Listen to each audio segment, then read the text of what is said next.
உடம்புக்கு ரொம்பவே ஹெல்த்தியான பாசிப்பயிறு தோசை எப்படி செய்யலான்னு பார்க்கலாங்க.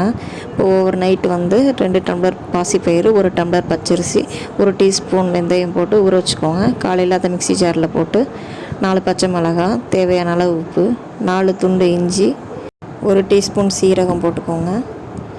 இப்போ தேவையான அளவு தண்ணி ஊற்றிட்டு மிக்ஸி ஜாரில் நல்லா ஃபைன் பேஸ்ட்டாக அரைச்சிக்கோங்க. நல்லா தோசை மாவு பதத்துக்கு நல்லா அரைச்சி எடுத்துக்கோங்க. இந்த மாவு தண்ணியாக இருந்தாலும் பிரச்சனை இல்லைங்க, ஆனால் ரொம்பவும் தண்ணி ஊற்றிடாதீங்க. கொஞ்சம் தோசை ஊற்றுற அளவுக்கு பார்த்து மிக்ஸ் பண்ணிக்கோங்க. இந்த மாவு புளிக்க வைக்கணும்னு அவசியம் இல்லைங்க. நைட்டு ஊற வச்சுட்டு காலையில் அரைச்சிட்டு நம்ம உடனே தோசை சுடலாம். இந்த தோசை குழந்தைகள்லேருந்து பெரியவங்க வரைக்கும் எல்லாருக்குமே ரொம்பவே ஹெல்த்தியான ஃபுட்டு தாங்க. அதனால் வாரத்தில் ஒரு தடவையாவது செஞ்சு கொடுங்க. குழந்தைங்க ரொம்ப விரும்பி சாப்பிடுவாங்க. இதில் பாசிப்பயிறு சேர்த்துருக்கோன்றது பிள்ளைகளுக்கு தெரியாது. டேஸ்ட்டு ரொம்ப நல்லாயிருக்கும்.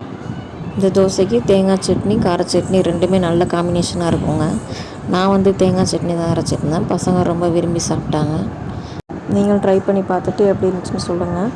மறக்காமல் நம்ம சேனலை சப்ஸ்கிரைப் பண்ணிக்கோங்க, லைக் பண்ணிக்கோங்க, உங்களுக்கு தெரிஞ்சவங்களுக்கெல்லாம் ஷேர் பண்ணி விடுங்க. Bye friends.